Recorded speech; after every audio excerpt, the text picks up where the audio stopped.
முத்துக்குமரா போற்றி போற்றி. நாம் மாசி மாத ராசி பலன்களை பார்த்துக் கொண்டிருக்கோம். அந்த வரிசையிலே இன்று மிதுன ராசியினுடைய மாசி மாத பலன்களை பார்க்கலாம். சுக்கிரன் செவ்வாய் மற்றும் நற்பலன்களை தருவார். மற்ற கிரகங்களால் அவ்வளவு நன்மை ஏற்படுது, ஆனால் பெரிதாக பாதிப்பு இருக்காது. பொருளாதார திருத்தருவாக இருக்கும். எதிரிகள் பணிந்து போவார்கள்.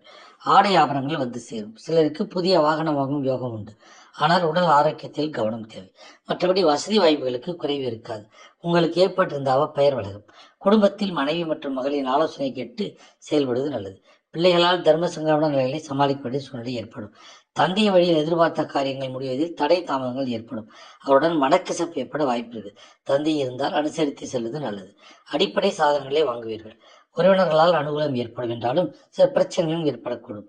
சகோதரிகளின் அன்பும் ஆதரவும் உங்களுக்கு மகிழ்ச்சியை தரும். தாய் மாமன் வகை உறவுகளால் சில தர்ம சங்கடமான சூழலை எதிர்கொள்ளலாம். அலுவலகத்தில் பணிச்சுமை அதிகரிக்கும். எதிர்பார்த்த சலுகைகள் கிடைப்பதில் தடை தாமதங்கள் ஏற்படும். சக ஊழியர்களிடம் போதுமான ஒத்துழைப்பு கிடைக்காது. மேலதிகாரிகளை அனுசரித்து செல்வது எதிர்காலத்துக்கு நல்லது. தொழில் மற்றும் வியாபாரத்தில் எவ்வளவுக்கு எவ்வளவு உழைக்கிறீர்களோ அவ்வளவு லாபம் கிடைக்கும். பற்று வரவு சுமூகமாக இருக்கும். கலைத்துறையை சேர்ந்த அன்பர்களுக்கு வாய்ப்புகள் கிடைப்பதில் பிரச்சனை இருக்காது. மாணவர்கள் கஷ்டப்பட்டு படித்தால் மட்டுமே தேர்வுகளில் நல்ல மதிப்பெண் முடியும். நண்பருடன் பழகுவதில் மிகச்சிறந்த கவனம் தேவை. குடும்பத்தை நிர்வகிக்கும் பெண்களுக்கு சற்று சிரமம் தரும் மாதமாக இருக்கும், ஆனால் பெரிய அளவில் பாதிப்பு இருக்காது.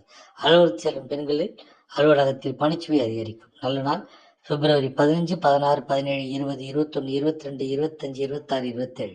மார்ச் 1, 2, 6, 7, 8, 9, 10, 11. சந்திராஷ்டம நாட்கள் மார்ச் 3, 4, 5. அதிர்ஷ்ட எண்கள் 5, 7. வழிபட வேண்டிய தெய்வம் தட்சிணாமூர்த்தி விநாயகர். பரிகாரம்: விநாயகருக்கு வெள்ளிக்கிழமையில் தேங்காய் எண்ணெயில் நெய் தீபம் ஏற்றி அருகம்புல்லால் அர்ச்சனை செய்வது நல்லது. வியாழக்கிழமையில் தட்சிணாமூர்த்திக்கு மஞ்சள் மலர் கொண்டு அர்ச்சித்து வருவது நன்மை தரும். வாழ்க வளமுடன். சிவாய நமச்சிவாய.